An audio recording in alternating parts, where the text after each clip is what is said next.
Hello, good afternoon, good evening, good morning. Welcome to Double9Radio. How you doing? Hi, hello, hi, Double9. Thanks for having me. How are I'm you very well today? this evening. Very well. Been a very, very hectic week, but we made it. Yes, we made it as well, innit? Thank God it's Friday. Always looking forward to Friday. Although we're still in lockdown, but what can we say? It's still Friday, isn't it? You know, we still got the hustle and bustle of the week, but we're still going to look forward to Friday. I don't know, where we could have a bit of a relaxed time, I think, you know. Yeah, and your show does help a lot on Friday. Good Fantastic. music, lovely guests. Fantastic. Fantastic. See, I like you already more now because you listen to Double Nine Radio. That's fantastic. You know, great to have you on the show today. Thank you very much. So excited to be here. I am excited to have you on the show as well. But my listeners always tell me, Double Nine, why are you always excited on the show? Why do you always say I'm excited? But I said to them I can't help it because I have great guests on the show, and they make me excited all the time when I have them on the show. And you are doing something great, which is making me super excited as well to share with our listeners this evening, and I'm quite looking forward to it. But before we actually start off, my listeners are probably wondering who's this fantastic guy on the other end or on the show this evening that Double Nine speaks so well of. Who do we have on the show this evening? Yeah, thank you very much. My name is Dele Olafui. I'm Nigerian. I live in London. Um, I'm a marketing person. Marketing is what I've done all my life. Wow. For I know, so I know how to sell stuff, right? You're not going to try to sell me stuff this evening, are you? Well, I'll give it a go. We'll He's going to give it a go. Ladies and gentlemen, disclaimer, just in case I say yes to something, I don't know if I can pay for it, because he said he's a marketing guy, and he might try to sell me something, I might say yes to, but yes, please carry on. Yeah. And then, I still have a day job I do. I work in marketing, like I said. I lead marketing for Africa for a fintech company. But outside of that, my wife and I run a publishing, it's a content creation studio called Kunda Kids. We write children's books, we illustrate books, and pretty much we're storytellers because we want to bring African stories to the whole world. I'm father of one, husband to a lovely Ugandan queen. Oh, wow. Oh, wow. Oh, wow. Yeah, I'm Nigerian. My wife is from Uganda. Amazing. That's what I like to see. Because we represent Africa as well. Here, Double 9 Radio represents the whole of Africa, not just one part. That's amazing. Say hello to your queen for us as well. We send our greetings. Yeah. My wife, Lisa, the most beautiful lady in Uganda. She also works in marketing. We run Kunda Kids together. Amazing. Double marketing. You guys going to try and sell me something tonight? I'm just going to say no. But anyway, I mean, you mentioned your publisher as well. From marketing to publishing, do we think, wow, is that a big jump? Or is that, would you say, no, that's normal? Because it's still along the lines of the same profession. Because you're in the profession of selling things, but now you're actually creating stories, as you mentioned. Is there a huge difference in the two professions? Yes, you're right? Because when you talk about like publishing or a lot of the creative things that we're doing, right? You're looking into the creative industry because writing a book is not straightforward. Illustrating a book is not straightforward. There are a lot of complexities that you need to overcome. But it's something. Just a little more about my background, which I didn't say. I studied in Cambridge University. I got my MBA in 2017, 2018 Fantastic. At the University of Cambridge. Fantastic. And then studying the MBA in Cambridge kind of gave me a lot of business acumen and the ability to manage projects in different industries. And I give you examples of some projects that I did during the MBA. I worked on a project that was talking about CRISPR, which is like some gene editing technology. Mm-hmm. Never done anything like that in my life. Wow. I went to Carnegie Hall in New York and helped them with some of their sales and marketing, did a project with them. Music industry. I do some music, on the side, but I'd never done something like music business, especially the well-renowned Carnegie Hall. There were so many other projects I worked on. There was another one where I built like a sales, like a sales package, right? Yeah. I helped this agency develop how to standardize their sales and all. So there was a lot that I learned doing different things during the MBA, learning a lot. So it kind of gave me the skills to be able to transition into any industry and, just manage whatever is going on. Amazing. So talking about, Kunda Kids, how we started it and all of that. My wife is a very creative person. Before you actually go into how you started Kunda Kids, you mentioned about marketing and also the other things you've done as well, which your studies was able to kind of enable you transition into any industry and just quickly adapt to it. But I want to know what actually inspired you to start writing. Yeah, good. Really good one. So when lockdown started, that was at the beginning of that was March, April last year, 2020. We had just come back from Uganda. Thankfully, we had a very lovely holiday before lockdown Amazing. started. Lucky you. I know, sorry. Right? Because we love to go to Uganda every year. Uganda is kind of like our second home. Mm-hmm. And then lockdown happened. Our son, we had a 1-year-old at the time. He just turned 2 last week. Oh, wow. Congratulations. And fantastic. so we started, because we really want to raise him to understand what it means to be African and all. So we started creating content, but we then realized there's actually very few content that tells African stories or African related content for his age. And there's some, but at the quality that we wanted. So my wife being a very creative person, so we talked about this and we just started writing just very, very simple stories, putting things together, right? And that was where the main inspiration came from. Fun fact, when we first came up with the name Kunda Kids, that was kind of like before the holiday, or when we were in Uganda. As at the time, we were thinking of creating like a kind of like a fashion line for kids. Okay. Right? That was what we were thinking of doing because we always wanted to go into the kids space because when we became parents, it really changed our lives because we saw there was so much opportunity in the kids space because a lot of times people focus too much on the parents and what parents need, but we don't pay enough attention to the main needs of kids. Sorry to interrupt you there. Do you know why? Yeah. I think why you was able. It was like almost like a magical door was open when your wonderful son came into your life, and because you are both from marketing backgrounds, you kind of like, oh my gosh, this is amazing. There is so much opportunities out there. The marketing side of both of you just came together, I think, to come and like explore how you can, enter this magical world.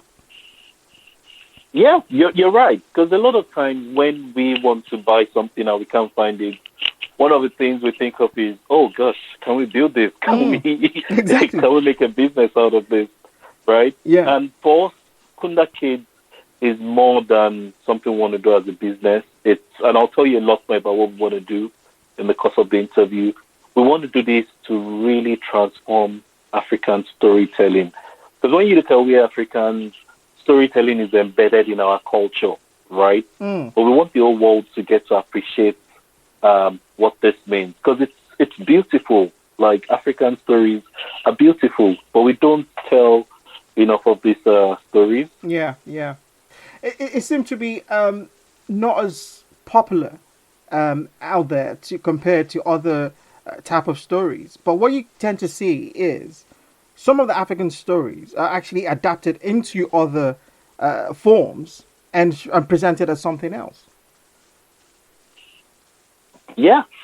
Well, I'm not going to go into detail about this, but there's been a lot of evidence to show that a lot of people have gone and taken African stories and rebranded them into other elements, which other continents are celebrating. But a lot of these things actually originated from Africa, but a lot of. I'm not going to go into Yes, that I mean, if we because I did, don't want to say up anything controversial I right know, now. I know, I know. But if we probably did, we'd probably have to be here till tomorrow morning, and I'm not I sure know. your Ugandan queen would not like me for that. So we must not, get that started. You know what I mean? So, but anyway, so what does Kunda mean? Kunda kids, fantastic. I've been thinking to myself, Kunda, what does that mean? Kunda means love in Uganda. Wow. So I'll tell you the interesting story behind the name. We have been thinking of the right name that we're going to name our company. And when we went to Uganda last year, I just had everybody calling my little boy, Kunda, Kunda, Kunda, Kunda. And I'm like, okay. And I was like, okay, well, at some point I have to ask, why are people calling him Kunda? Like, what does, And then they said, oh, don't you know that Kunda is the name that his great-grandma gave him? Oh, wow. Right? And Kunda means love in Uganda. Mm. So when we started Kunda Kids, we couldn't think of any better name because we're doing this for the love that we have for kids, for the love that we have for the next generation. And that's kind of how the inspiration, behind the name Kunda Kids came about. Fantastic. I mean, so if you just look back, from your childhood, growing up, and you look back when you used to read your stories, can you recall what your favorite book was then? Oh, interesting. So, just putting a little disclaimer out there, growing up, I wasn't a big reader. Okay. And it's also part of why I'm so passionate about this project. Because, when I was growing up, whenever it's my birthday, I'll be given a toy gun. I'll be given a football, right? Mm-hmm. But so I never grew up reading, and it's something that we try to encourage parents to do right now. Parents, uncles, aunties, whenever you want to buy a gift for your nieces and nephew, that toy is going to break, but that book they're going to remember forever. It's always going to be there, right? So for me, I didn't grow up reading, and then when I started reading, it was the Enid Blytons, right? It's just the Enid Blytons that you're reading. And I remember reading, the famous 5 books quite a lot because those were, kind of like my favorite book at the time. And also watching the TV show religiously because that was what was presented to us growing up, right? Considering our African cultures, there's so much storytelling. There's so many beautiful stories. You remember growing up, I remember watching people like the great Jimmy Solanke telling stories, right? And then there are songs that accompany all these stories. And, so many interesting things, right, that are really part of our culture as Africans. And that's what we're doing right now at Kunda Kids. We want to do it in a modern way, right? Because we know there's really beautiful parts of African culture. Fantastic. Being African is not just the negative things that we hear on the media. There's a really, really beautiful part to it. And that's what we're doing at Kunda Kids, to share the stories with the whole world. With the whole world, fantastic. So, I mean, when was Kunda Kids launched, and when was the first publication? We launched Kunda Kids in December. I'm trying to remember the exact date. I think it was 15th of December, 2020, just like 2 months ago. About exactly 2 months ago. That was our official launch date. We had a launch event. It was a live virtual event. Invited people. We had a lovely interviewer that asked questions, and we provided a lot of information about the project, the books that we're going to launch, and all of that. So yeah, we've only been live for 2 months in terms of public facing. But we started working on our books in June to July last year. July was when we started illustrating proper. That was when the illustration started. The fact that we could illustrate 4 books in 4 months was amazing. Was I know. Remind me not to do that again, but but we were able to pull it off, right? It was really exciting. It was a very exciting project to work on. Something that every time I think of what we achieved, how we've been able to pull everything off, it's so mind blowing.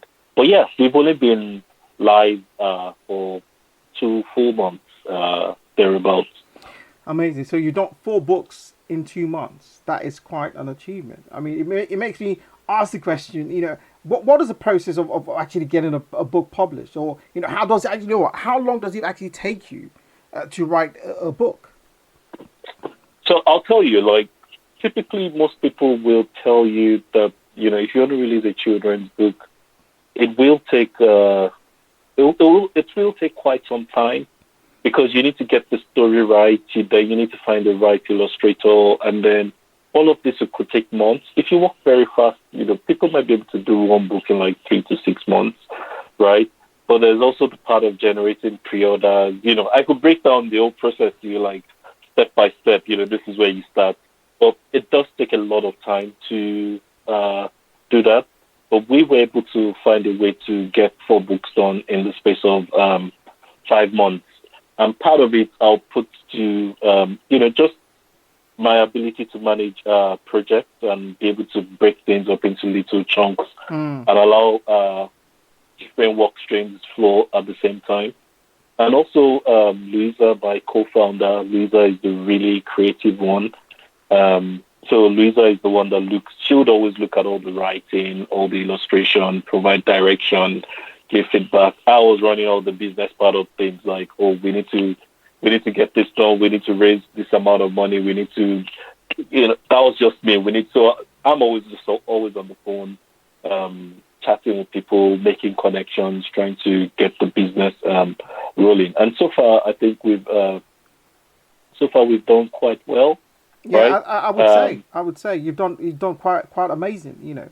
I mean, takes me to the next question of, you've been able to, publish 4 books within the space of, 5 months, he's mentioned, and I mean, how do you get the information or ideas for this book? How easy is it to just say, this is a story we're going to focus on?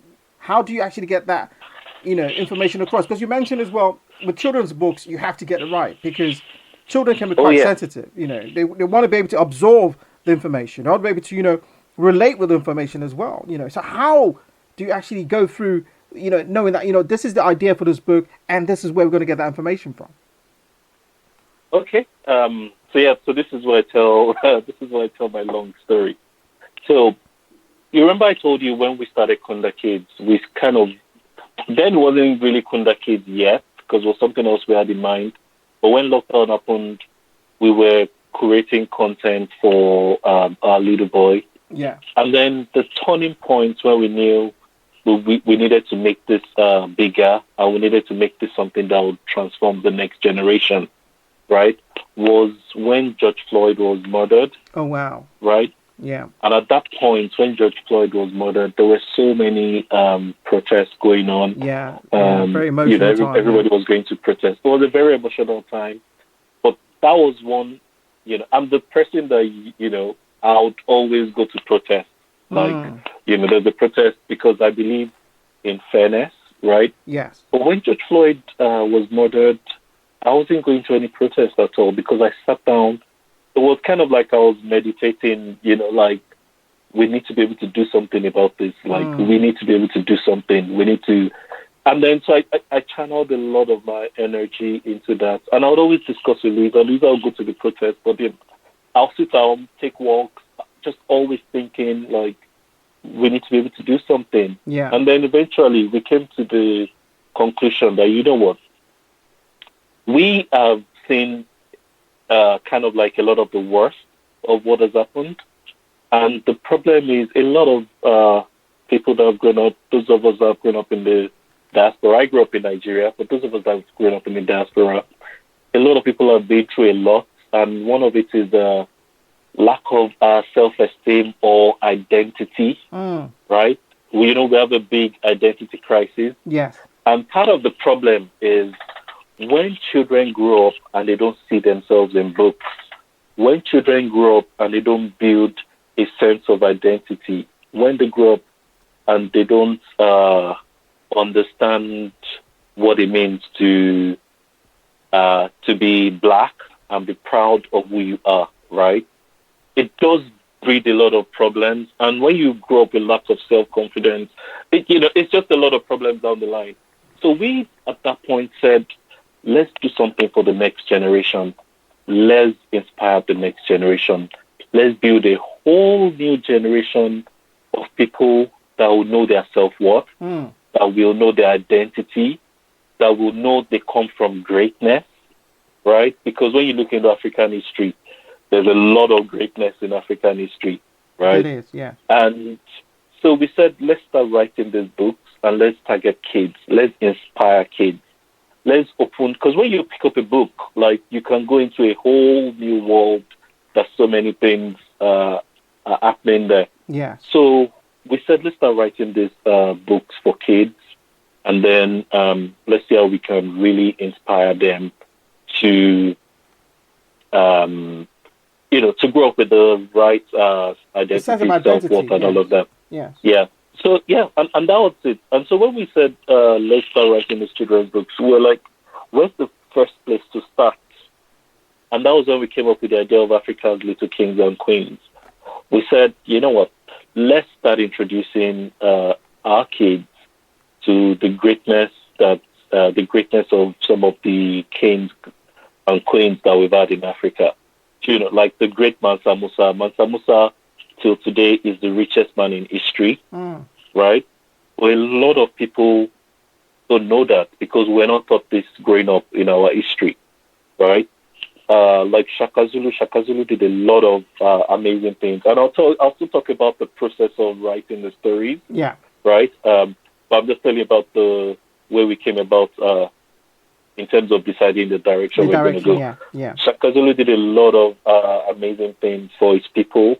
And then Asantewa, the great Asantewa, as I like to call her, she is really amazing. Like what she was able to do for the Ashanti kingdom, for our people, was really stunning. Being able to stand up to defend our kingdom against the invaders.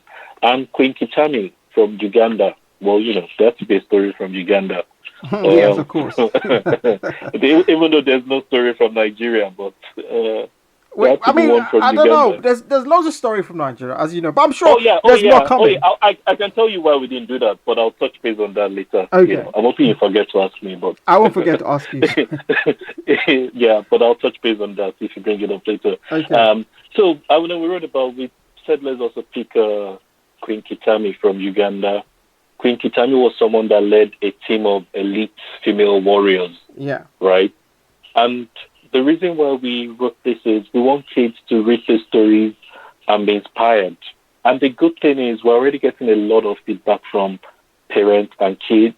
I've heard kids say things like, I want to be like Mansa Musa. Mansa Musa helped these people, right? I want to grow up to be like Mansa Musa. I've heard kids say, Mom, can you call me Ya?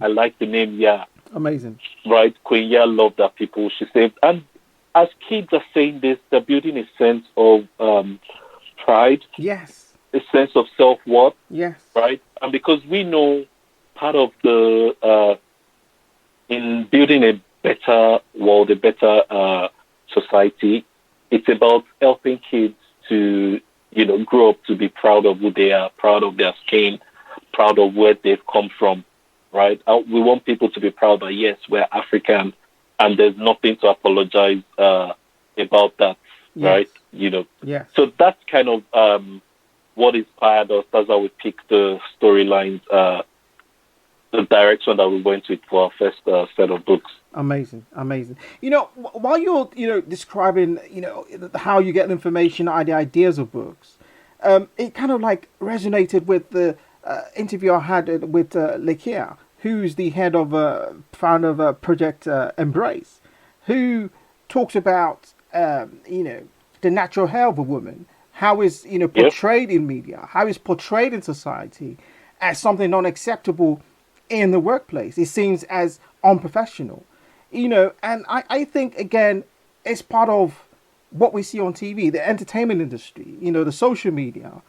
trying to erode on the culture, on the African culture, to kind of like put it in a place of it's not acceptable, it doesn't look professional.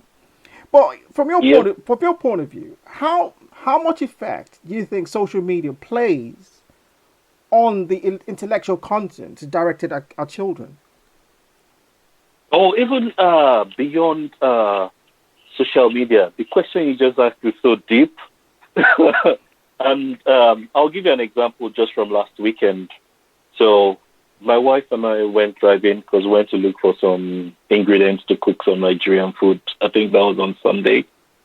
And right behind the bus, we saw the ad for this multivitamins. It was called Well Woman. And the image, of course, I don't even need to describe. You already know the image. Yes, I already know. That society will tell you this is the well woman, right?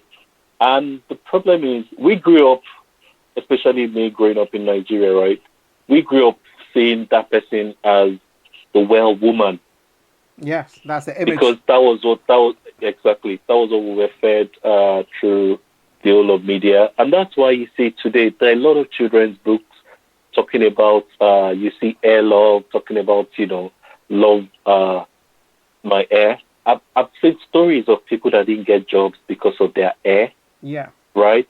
And hair is such a big deal. And then when sometimes you see a lady carry her hair and someone comes like, oh, can I touch your hair? Can I do? No, no. Do you know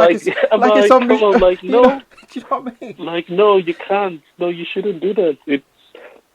So I really don't want to go into all these political things because part of us at Kunda Kids is, we really don't touch base on racism, colonialization, all of this, even though a lot of that has caused all the problems that we're trying to fix. But there's a reason why we don't touch base on a lot of that, because we believe children just want to have fun. Yes. Right? Children just want to enjoy a good story. Children just want to have fun. And there's some heavy concepts that you really don't need to start forcing down their throats. So I've seen children's books with, you see someone with a very big machete and blood dripping. And I'm like, why would you illustrate the cover of a children's book like this with someone holding a massive machete? Like, what message are you trying to portray? A lot of people are doing a lot of good stuff, right? But we feel things could be done in a much more better way, right? So when we're writing our books, we did a lot of research. We did a lot of focus groups just to make sure we get the messaging right, just to make sure the stories were good, illustration was right, and all of that, right? Because we know kids need to look at the books and see themselves in the books. Fantastic. Right? Yes. Not what society says is right. Now, one of the big issues, which we're trying to fix at Kunda Kids is, in the UK, for instance, only 2% of children's books published feature the main black character. And this is clear evidence of an industry that struggles to create and celebrate diverse stories, right? Stories that can be enjoyed by all kids. Yeah. Now, someone said, well, 3% of the UK's population is black, and if 2% of books are representing a diverse character, it's fair. And I said that's, that's incorrect. Before I drop some language I shouldn't, right? Yeah. I was like, that is so incorrect, right? Because children's books are meant to be like the door opening to another dimension. And the problem is, if only 2% of the books in the country are the only books available to show kids in the UK another aspect of the world or another culture, then there's some problem there. There is. Because children need to have a balance in terms of representation in their literature, because we know for a fact that when children's literature fails to show diversity, right, these are the things that breeds ignorance, prejudice, and leads to racism in the future. Yes. Right? Yes. And we know children of all backgrounds should be encouraged to enjoy a healthy balance of fun, information, and they should engage in stories that make them feel represented, Yes. right? Yes. So children of all races should have books from all races. So our books are not just for African kids or just black kids. They're for everybody, right? Because the same way my son has a lot of books with white lead characters, it's the same way every other race should have books in their library, right? Of with course. Black lead characters. Yes. Because when they don't have this representation in the libraries, this is what breeds ignorance. And then kids, what they see in their books as they're growing up, they tend to see that as a representation of the whole world, right? Yeah. And when they see that as the representation of the world itself, those are the things that breeds a lot of problems in the future. It does. It does. I mean, I love the way you've actually, gone into answering the question as well. I think it's quite amazing. You mentioned media. I when you're talking about media or the representation of black lead characters in children's literature has been almost none really, because the amount we talk about, 2% in a population of a huge minority. I think that's very negligible to even consider it as enough or sufficient. I remember when the Black Panther was released at a cinema, and everyone, from all, especially black people, all dressed in the native attire, to want to go and see this film and say, you know what, I want to see this, because that sense of pride, everyone had been yearning for that. And they saw that as a way to channel that sense of pride by wearing and representing, that culture in there. I think what Kunda Kids is doing that early, to open the eyes of the kids, to make them recognize, you know what, you are not different, you are normal. You can be black, you can be great, you can achieve things. The way the media will portray, for instance, the advert you mentioned on the bus, that the well-being or well-woman, whatever it's called, as that image, doesn't mean that a black woman or black person cannot be considered to be that image as well. Yep. But you mentioned a lot of characters earlier within the Shaka Zulu and the others you mentioned. How do you develop a plot for all those characters? Now we've come to the really, really interesting part, right? I mentioned earlier that my wife is a really creative person. Yes. But we did write this stories together. So some plots I came up with, some plots she did. But the way first it started, because we're writing about real characters, but we wanted to write fictional stories about these characters. So our books kind of are in the genre of historical fiction. So we're writing real stories, fictional stories about people that did exist, and it's quite complex to do in a way. So first thing we did was to understand who this character was, what they did in their life.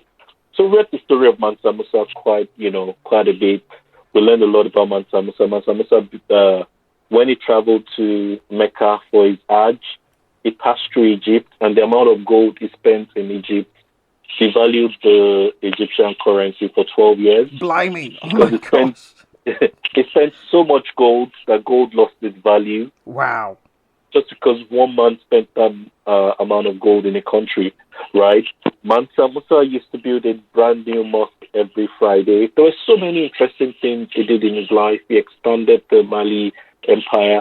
But one of the most interesting things Mansa Musa did was he built a university, right? I think that was in Timbuktu. He built, and this was like it was one of the biggest universities in the world at the time, right? It was a center of learning. Scholars all over the world came, and they all went to study in the university in Mali. People traveled from all over the world. So when people say Africans didn't used to write. I'm like, yeah, but in the 15th, 16th century when Mansa Musa was here, there was a big university here, Hmm. right? It had so many books that, it was full of books. So, so we looked at it and we're like, since we're writing for kids, let's write a story about Mansa Musa building a school because that was something he did in his life. Yeah. And then we started thinking, and we came up with a plot that, it's a fictional story, but we took inspiration from what Mansa Musa did in his lifetime. So I'll move on to the story of the second book is Kenya Saves the Golden Stool. That's the story of Yaa Asantewaa Okay. of the Ashanti Kingdom. Really, really interesting story. This is a story that girls love so much because it's a really strong story about female empowerment.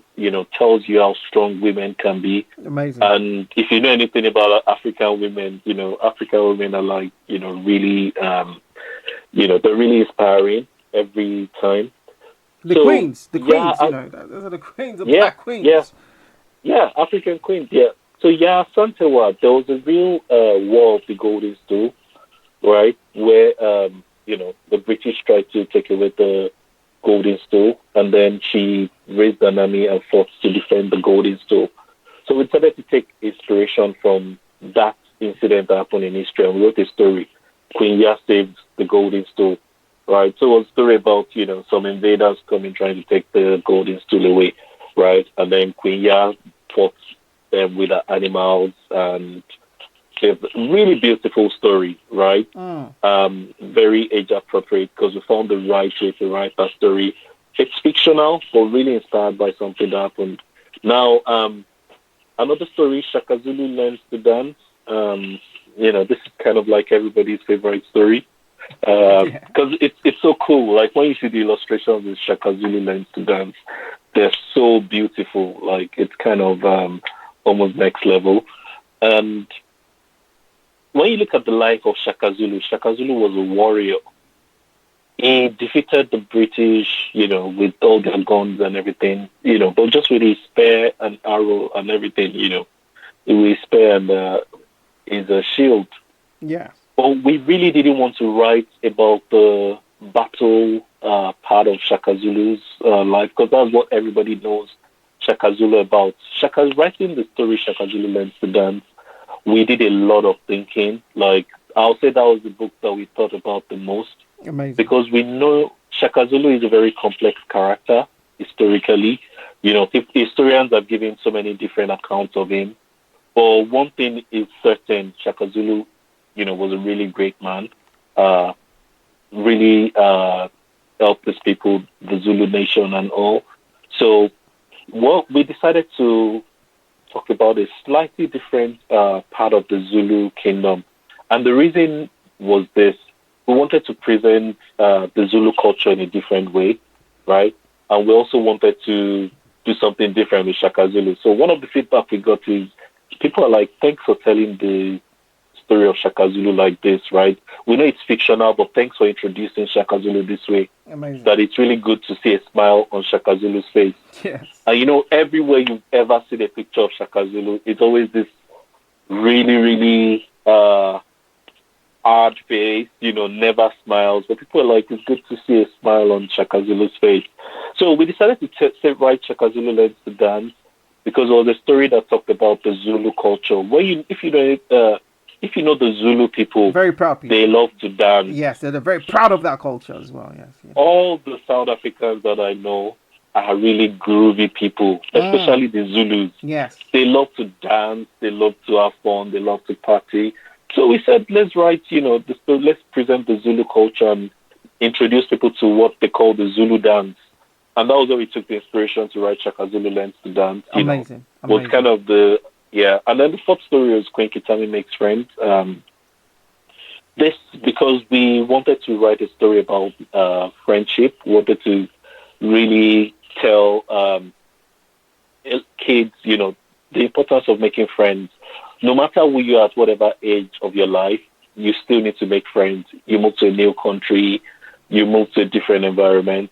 So Queen Kitami was a warrior queen, but wanted to write a very interesting story around both introducing little bits and pieces around Ugandan culture. So you see us introducing the animals. We talked about the Ankole cow, which is like a cow that has really big, massive horn, right? Yeah. Amazing. So we wrote a story, Queen Kitami Makes Friends, right? Amazing. Really lovely story. And, I think your stories it goes beyond kids, because even some adults might not even ever come across the stories as well. Is a great educational piece for adults as well, I think. Oh yeah, absolutely. So the feedback that we've gotten from the books is, while parents are reading these interesting stories to their kids, and kids are just having fun and enjoying the beautiful illustrations, parents are going to their computer, to their phone to search, Asantewa, or who was Mansa Musa. A lot of parents have called me to say, wow, I didn't know the richest man in history was African. I didn't know Mansa Musa devalued. He spent so much gold in Egypt that the currency was devalued. I didn't know he was such a devout Muslim. People are like, I didn't know, people are like, I've never heard of Santewa until you guys have told us. So parents are also learning, right? And that's the really interesting thing about our books. The Kunda Kids books, amazing. I mean, so now you know what the plot is, you know what the character is as well. You know, you've got all this information all together, but how do you put everything together? That writing process. I mean, I'm trying to imagine it, because like you have all these characters you want to talk about. You know what the plot is going to be, but how do you put everything together? What's that writing process like? So basically, right, I think if you want to write a book, first thing is about having a really good idea. If you want to write a children's book, when you have a really, really, really, really good idea, then it's now probably it's good to have a chat with someone that understands the industry a little bit. Like I said, we did a lot of research. We tested our stories with parents and children, not just black kids, kids of different races, parents of different races, just to make sure that what we're presenting out there is going to help people to understand the balance, to have a balanced representation to the world. Okay. So it starts with that in terms of having your idea, just jotting it down, testing with people just to know it makes sense. Mm-hmm. The next, you need to write. For established writers, I have a lot of writer friends now. A lot of them say the writing process is the easiest. But for marketing people like us, who was the most difficult. There were nights that Louisa would spend, writing and trying to get it to rhyme. And then I'll just have to give her like a back massage, like, oh, well done, let's fix this way. But you need to write. And then one thing I've seen a lot of people that release children's books do is they don't use an editor. Right. And that's why some people with some typos make their way into their books. And maybe not even typos, but just a sentence structure, right? Yeah, it's very important. And also your editor is also like just an extra pair of eyes that also sense checks your story. Like, okay, some of the feedback our editor gave, like when we were illustrating, we had written the story, and she was like, you actually cannot illustrate this page at night time because it doesn't make sense in the storylining. Like, this has to be a daytime. And then we go back and we illustrate the page again. So, like, having a good editor is really valuable. I can't overemphasize that. There are structural editors. There are, like, a lot of technical things there, which thankfully, Louisa has some publishing experience, so she deals with all of that. Amazing. Amazing. That's really then, after getting an editor, it's about finding your illustrator, right? Illustrations, I've seen beautiful stories, but with bad illustrations. And if you can't illustrate your books very well, chances of success are very, very slim. And that's one of the things I want to do at Kunda Kids. So I'll just digress a little, right? when you look at the process of writing a book, or when it comes to African stories are not very commercial. It's not an industry that there's a big buzz and stuff, African children's book writers are not like, they're not like the richest writers out there, because African stories, for whatever reason, which I'm not going to go into, African stories are not commercial. And we were like, you know what, we're going to come out and make African stories commercial. We're going to build a process whereby we're going to help African writers make money, and we're going to develop highly talented African illustrators, right? And that's part of what we're doing at Kunda Kids. And I could tell you some of the things that we're going to be doing in the future. We're going to be working with writers that typically will not have the means to publish their book or do a high-quality book. And we're going to help writers achieve the books of their dreams. Amazing. We're going to be we're going to be finding talented illustrators, right? And we're going to put them out there, give them a global platform whereby they'll start illustrating world-class books. And these are things that we're going to be doing at Kunda Kids. It's really important to who we are. We are very big collaborators. If there's anyone out there that wants to collaborate with us, we're very open. Please reach out to us whenever. So when you find really, really good illustrators, right, then next is about deciding how to print. But first, all this I'm talking about is about self-publishing. Yes. Because typically what happens is you have an idea, you write, put together a manuscript, you send to a big publisher. If they like it, they publish for you. They have their illustrators. But what we know happens is when it comes to Black stories, especially African stories, very few of them get published by the big publishers. So when we were going through this process, we didn't even consider it, right? Because we felt chances of getting published are slim, right? And we also wanted to have control about the direction that we take our stories, and we decided to self-publish and also show people that you can do well self-publishing. Yes. Yeah. So we found some really lovely printers that helped us get the books out there, and here we are. Fantastic. I guess the next is about marketing, which is the really tricky part. Yeah. But because we kind of have a marketing background, we're able to, I wouldn't say we cracked it, because doing proper marketing takes money. But we did all of that on a very, very limited budget. And I think we've done a little well so far. Amazing. I think you've done amazing. I think you've done great. But you thought I was going to forget. You thought I was going to forget about this question. You thought I was going to forget. But I don't forget while I'm having this conversation. So why not Nigerian stories? Oh, no, Double9. Come on. Why not Nigerian stories? Why not Nigerian stories? Yeah, so when they say save the best for the last, so that's kind of why. So I'll just be very quick with this answer before my Nigerian friends collect my Nigerian passport. Because I've gotten a lot of calls from my fellow Nigerians like, Dele, why is there no Nigerian story? Why? And I was like, the main reason is just when people look at Africa, right? Because Nigeria is such a great country, Nigerians are everywhere. Yeah. Right? So everybody knows about Nigeria already. But because we're writing, this is a Pan-African view, we felt it would be good to start off, with different parts of the continent before we go to Nigeria, right? And it was just because we wanted to, we don't just want it to be like, okay, when there's Africa, there's always going to be Nigeria. Of course, there always has to be Nigeria. We're the giants of Africa, right? If you take Nigeria out of the continent, there's no more Africa. You said it. I didn't say that. You said it. It was, ladies and gentlemen, it's Dele said that, not me, but carry on. Nigerians are, right?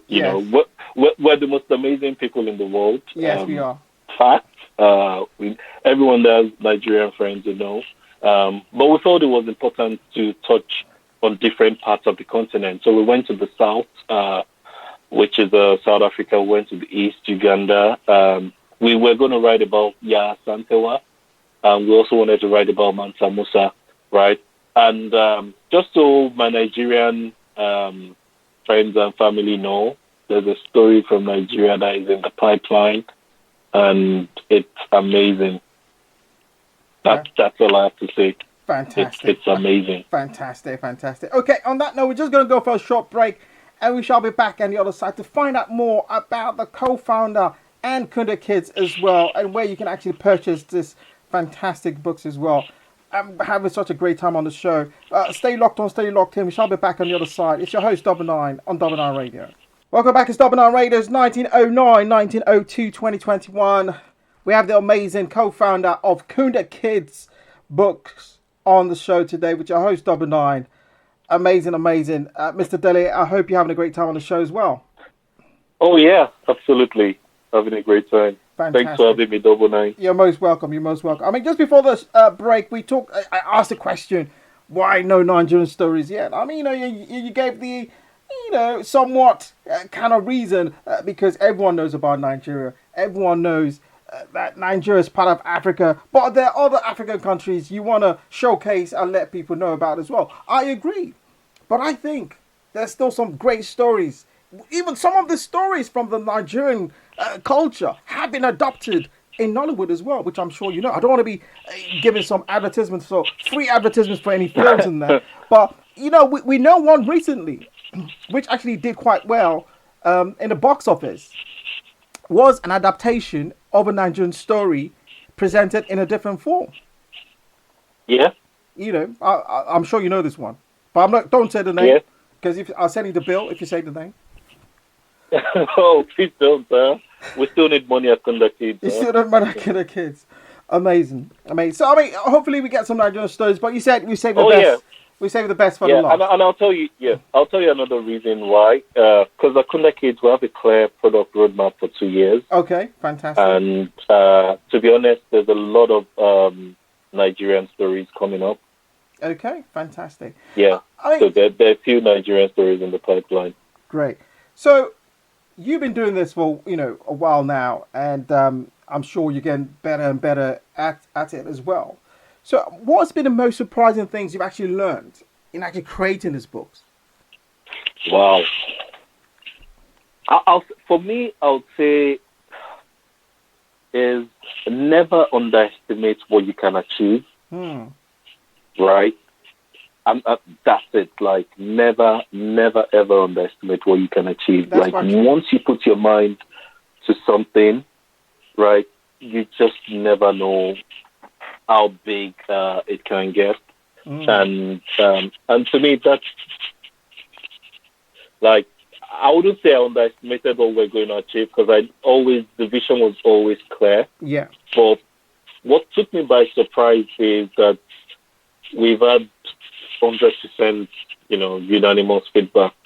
It's ridiculous when I say that, but when we were testing, when we were writing the stories, we begged people to give us honest feedback. And when everyone was like, this is good, I like this, I really like this, and the feedback was unanimous. And at some point, I started getting scared, are people trying to patronize us or what? And then next, I went back to same people and were like, hey, if we go out and there are mistakes here and the market doesn't accept this, we're going to lose a lot of money, right? And they were like, this is good. I'm going to buy this. I'll buy this for my friends. I'll, spread the word. Amazing. And the moment we launched, it was real. We were planning to do our pre-launch. I think that was 15th of November. So we hadn't yet put anything on our Instagram page. It was going to be a Monday. We were just going to come out of the blues and make an announcement. So we just started populating the Instagram page on Saturday night. And some people saw it and they started sharing. Wow. And people started following us. And we were like, oh my God, 50 people, 50 followers, 100. And we were like, hey. What's going on here? So we had to make an announcement like, hey, welcome to Kunda Kids on Sunday. We were going to do that on Monday, but, it's a good problem to have. Yes. Because people kind of hijack the someone saw it and someone shared it, and boom, boom, boom, it was everywhere. And in the space of 2 to 3 months, we've had like 3,700 followers on Instagram. Amazing. Just in the space of less than 3 months. So it's been really good. It is. Yes. That's really good. I mean, what would you say is the key theme or message you want to portray, or in the books when this children or even parents actually pick this book up? So for the kids, right, the main thing we want to achieve, like I said, Kunda Kids is all about inspiring the next generation. Yeah. What we want to achieve is, I want kids to read the books and to start saying things like, I want to be like Mansa Musa, right? Because we just want to introduce kids to these characters, right? We want them to be able to say things like, oh, I like how Shaka Zulu. We just want them to get familiar with these names so that they know they come from greatness. Yeah. Right? We don't want the narratives that they'll be hearing, as they are growing up and learning more about the world to be, slavery, this, should say, all those things are there, and there's space for all of that education. Amazing. Right? And it's still going to happen. But children need to have fun, right? So we've written these really fun stories for kids, but most importantly, we want them to start knowing these characters, to start knowing these names, so that when they grow up and they start learning the history themselves, there's a good level of familiarity with the whole concept. And for the parents, like I said, one of the things that I feel, I don't feel bad about it anymore, but one of the things that disappoints me about my upbringing, and not my parents' fault, because somebody did this to us earlier than my mom, is I didn't get to learn a lot about African history growing up.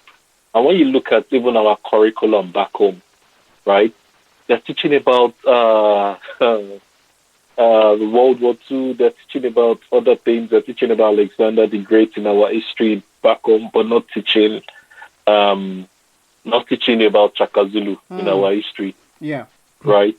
And there's a big problem there. So we want parents to also take these books as an opportunity to learn, right? Yeah. And when parents also get to see our product roadmap at Kunda Kids, then they'll get to understand what we're really about. When we say we're here to inspire the next generation. Fantastic. Right? And, we said Kunda Kids is a content creation studio. Yes.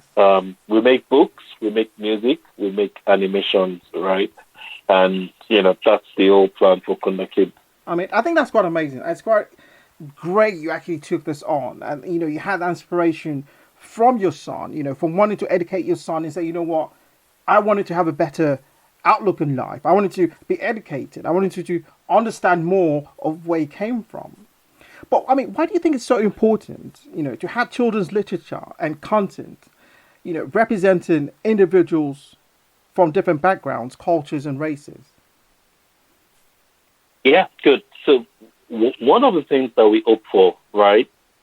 We have grown up in a world, that's full of racism and so many difficult things. But we hope the next generation will do a little better than us.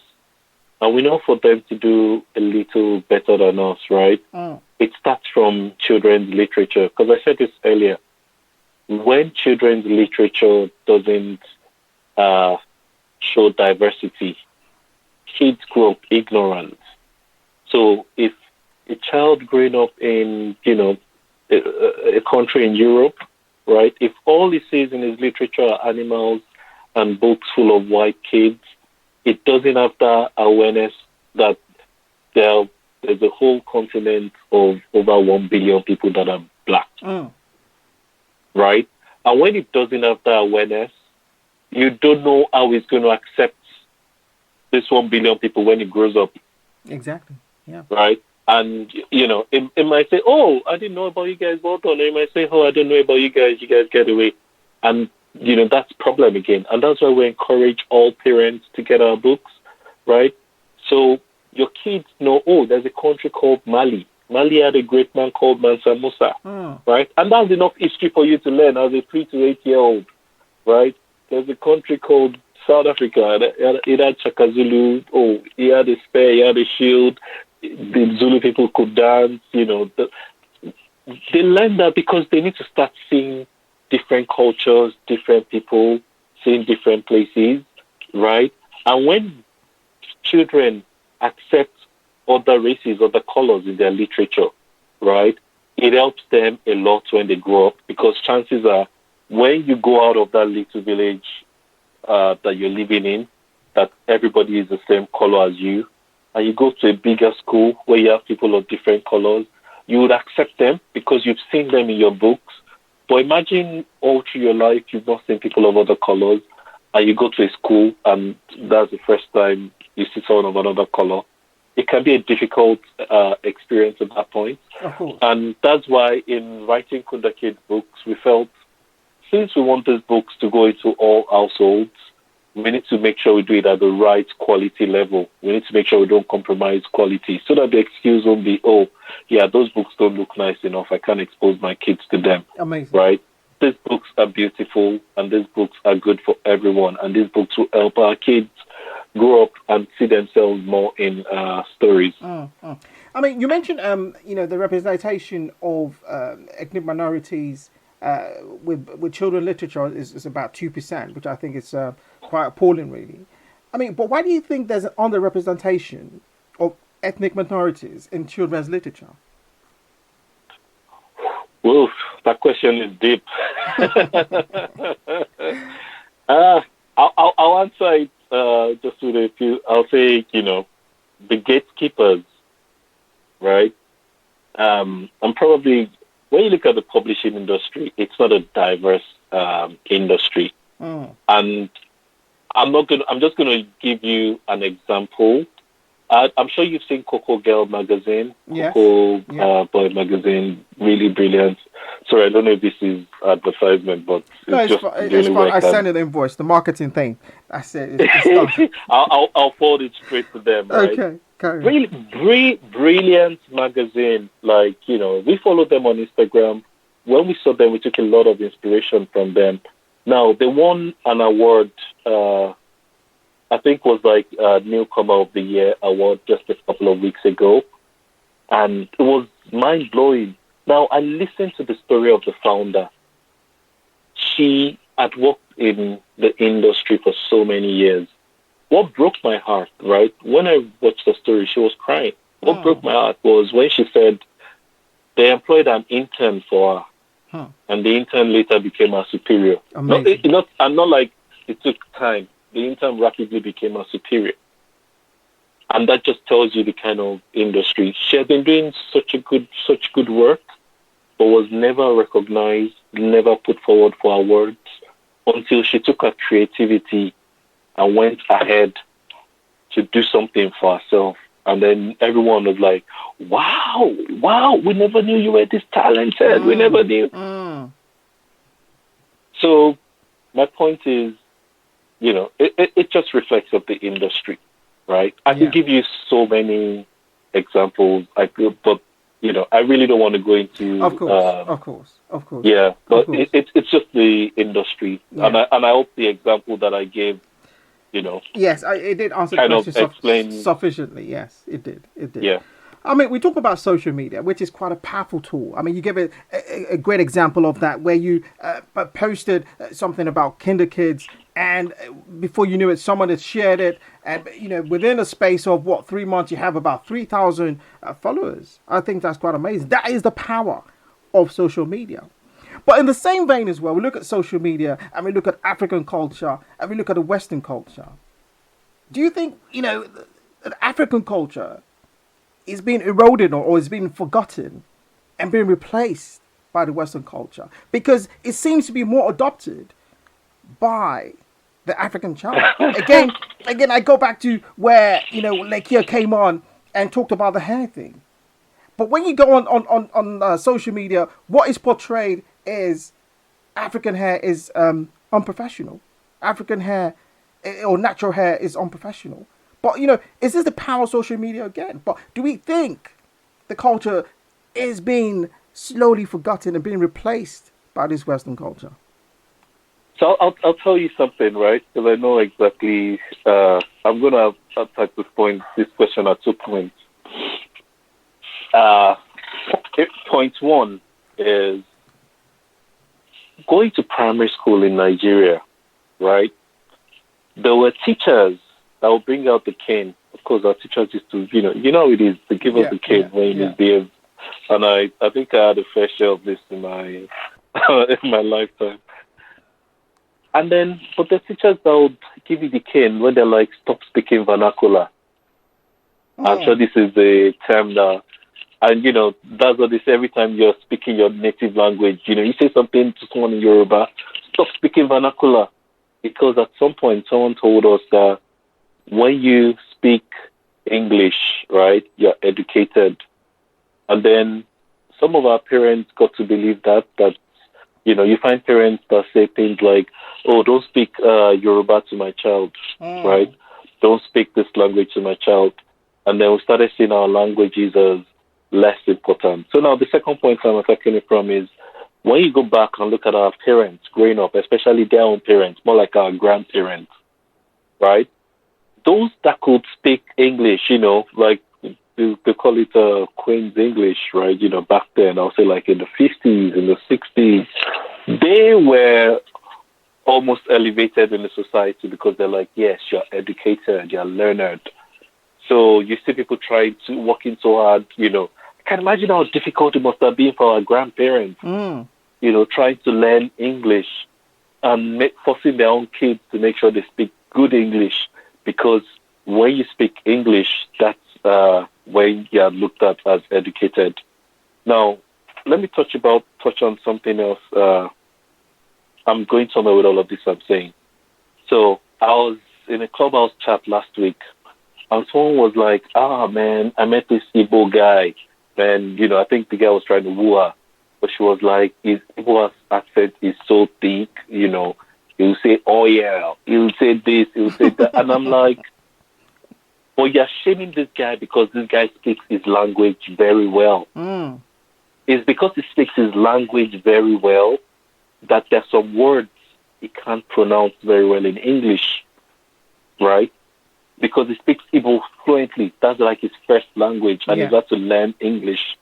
And the same set of people, you go to your office. Maybe your name is Nkechi, and someone says Kechi, Catch, or they're calling you Catch, Catch. Catch, and you're like, yes, because nobody can make the effort to say Nkechi, Yeah. right? Yeah. And so these are the areas that these issues come from. So it's made us to start settling for less, to start saying, okay, after all, maybe it's not that important to speak my own language. Maybe it's actually not that important to teach my children my language, right? Maybe it's not that important. And guess what? We start losing our identity because your identity is in who you are. There are people, tell me, apart from we Africans, right? Tell me another race of people that they don't speak their language. It doesn't matter where they are in the world. Mm. Their kids will still always learn their language, Yeah. right? Yeah. But when it comes to us, we're like, because someone has told us that, hey, if you don't speak English, you're not educated. And we've taken that as the law, Mm. right? So a lot of what we're doing at Kunda Kids is, like I said, we have a roadmap, which is beyond just writing books. But a lot of what we're doing is we want to start encouraging parents and kids to embrace this African identity, Yes. right? And there's a reason why we always say African and not black, right? Because we know the term black means so many things to so many people, right? Which I'm really not going to go into a breakdown. But if I say, I'm an African, I think you have a pretty good understanding of what I'm talking about, Of course. right? If I say, oh, I'm black, it could mean so many things, right? And so that's why, and we know, these black people have come from Africa, right? We know that. And we want to encourage, let's embrace this identity because our culture is so beautiful. storytelling is embedded in our culture, in Yes. who we are, Yeah. right? And these are things that we really need to embrace. And this is what we're working on at Kunda Kids. Fantastic. Fantastic. I mean, so what does success mean to you? You know, what is your definition of success? For me, success for Kunda Kids is I want every child to have access to our books and resources. Every child, and that's success. When I say every child, I don't just mean African or black kids. I mean every child, like in the UK, right? To have access to our books and resources, whatever race, wherever you're from, we want every child to have access, whether through their school library or their home library, or what they watch on TV, what music they listen to. We want them to have access and to be able to, engage with what we're doing. So it's a journey, right? We're in the very early stages, but yeah, we know where we're going. Fantastic. Fantastic. And, for all the books you've written, the 4 books, do you have a favorite character?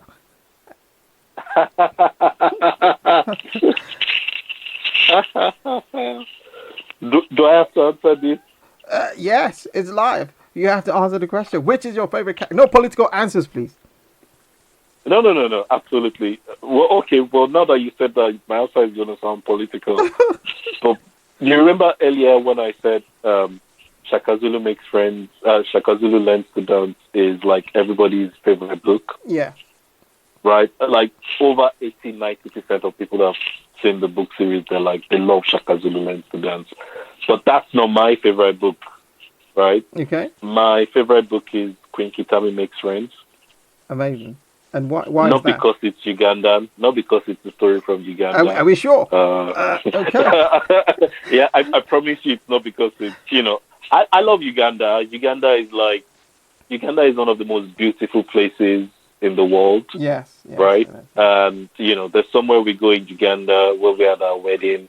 It's right in the hills. It's so beautiful. Like, oh my God. When you wake up in the morning, you're just going to be speechless. But Queen Kitami Makes Friends is a story I love so much because it's something that everyone can identify with. Whether you're educated, whether you're not, whether you're going to school, whether you're not, whether you're young, whether you're old, right? And I like the story is so beautifully written, right? The illustrations are lovely. I like the animal characters in the book. And I like the storyline generally. It's a really good storyline. It's something that kids will read and they will learn a lot from, like, oh, I can actually try this and, learn to make friends with this. Very practical, and it's relevant for everyone, right? Relevant to everyone. So I really love Queen Kitami Makes Friends. Yeah. Fantastic. I could talk about it all day, all day. I could tell. I could tell. Amazing. Okay. So, I mean, I'm sure a lot of people are listening to this, and amazing success story. From that inspiration of having your son and thinking to yourself, you know what? I need to empower my son. I need to ensure he remembers his roots. I need to ensure he knows where it comes from. I need to remind him of his culture. And this has grown into Kunda Kids, which is quite amazing. Kunda means love. Love kids, loving your kids. And I think that's quite amazing. But what advice would you give any aspiring writers out there listening to you this evening? Yeah, I'll say go for it. Go for it. Like, don't just put pen to paper, go for it. But beyond that, it's important that you do your research, know who you're writing for, right?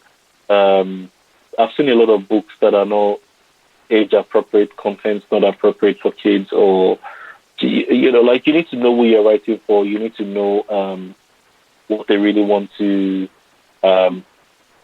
what they really need. And one thing that, one mistake a lot of writers make is they write stories like, this is what I think kids need, right? So a lot of people write stories based on problems they had. But actually, take some time to ask the kids, like, What kind of story do you want to hear? And you'll be amazed at what they'll say, Amazing. right? So it's do your research and talk to people. Test your stories. Talk to people. Don't do this in isolation. Don't feel, oh, I have all the ideas. Nobody does, right? Just talk to people. Learn as much as you can, and yeah, and you'll be fine. You'll be fine. Okay. If you need help, you can always reach out to us Kunda kids who will be happy to support. Fantastic. And how can people reach you? And how can people purchase this fantastic books? So the easiest way is go to our website, www.kundakids.com. That's KUNDAKIDS.com. You see our amazing books. We have the 4 books. We have activity books that accompany each book. We also have some beautiful stickers on the website. Get some of the stickers. Kids love the stickers. You wouldn't believe how much a lot of kids even love the stickers more than the books, right? Wow. So get some stickers for your kids. www.kundakids.com. KUNDA kids. Follow us on Instagram at Kunda Kids. We're at Kunda Kids everywhere: Instagram, Twitter, Facebook, YouTube. Follow us everywhere, and then we're also on Amazon in the US and in the UK. Just search for Kunda Kids or search for Africa's Little Kings and Queens. You'll see us pop up. You see the 4 stories pop up. So yeah, those are the biggest ways. Then if you're in Nigeria, the books are in Roving Heights, Reading Corner, and Bookworm Cafe. So you can get it there. Uganda, it's going to be in our stock definitely next week. Ghana, books are getting there soon. Same with Kenya. Books are already in South Africa. But you still need to order from our website and they'll be delivered to you in South Africa. And yeah, we're trying to get across to every other person. Wherever you're in the world, just contact us, drop us an email at hello@kundakids if you have inquiries, and we'll be happy to answer you. Fantastic. Okay, on a final note, I know you shared a fun fact with us earlier. You kind of bit me to it. But I wanted you to tell us another fun fact that no one knows. This is exclusively live on Double9Radio. Yeah. So what if I tell you that, sometimes, or not just sometimes, a lot of times, I'm always wondering, why are someone not... Well, this is a bit silly, right? Well, I love yogurt and peanut butter, but Okay. it sounds quite gross, and a lot of times I legit sit down and I'm like, yeah, why has someone not invented peanut butter yogurt flavor, right? That's your answer right there. You're the marketing guy. You're the marketing guy. Maybe that's the next one. Kunda Kids yogurt. Who knows? I know, but I'm like, definitely there's a reason why. Probably I'm the only one that loves it. Amazing. But yeah, that's a crazy fun fact about me. Okay. And, Fantastic. and that's largely because I'm a foodie. So he's a foodie as well. And I'm sure his queen keeps his belly full as well. Amazing.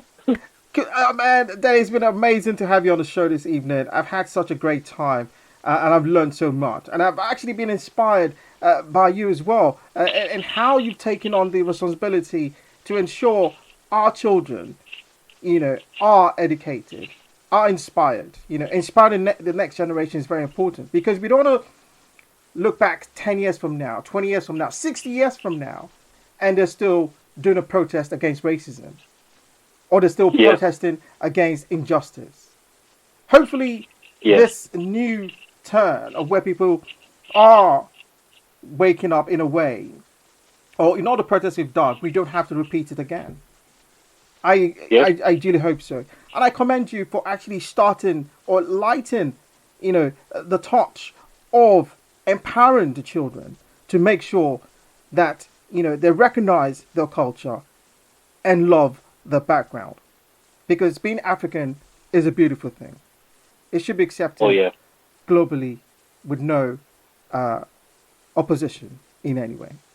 Dele, I want to say a big thank you again for coming on the show. I've had such a great time. But before you go, do you have any final words or any words to our listeners out there? Oh yeah, thanks a lot, Double9, for having me. It's been an honor. Thanks to all the listeners, those that have been able to endure me for this long. Just kidding. Yeah, I'm sure you've enjoyed it, right? But thanks a lot. Just one thing I would like to say, right? And especially to my African brothers and sisters out there, parents and all. And it's an example I like to give all the time. I'm a very big fan of the Marvel movie universe, Captain America, Hulk, Thor, Yeah. I'm a very big fan of Greek mythology, when you hear like Zeus, Poseidon, everything, right? Mm.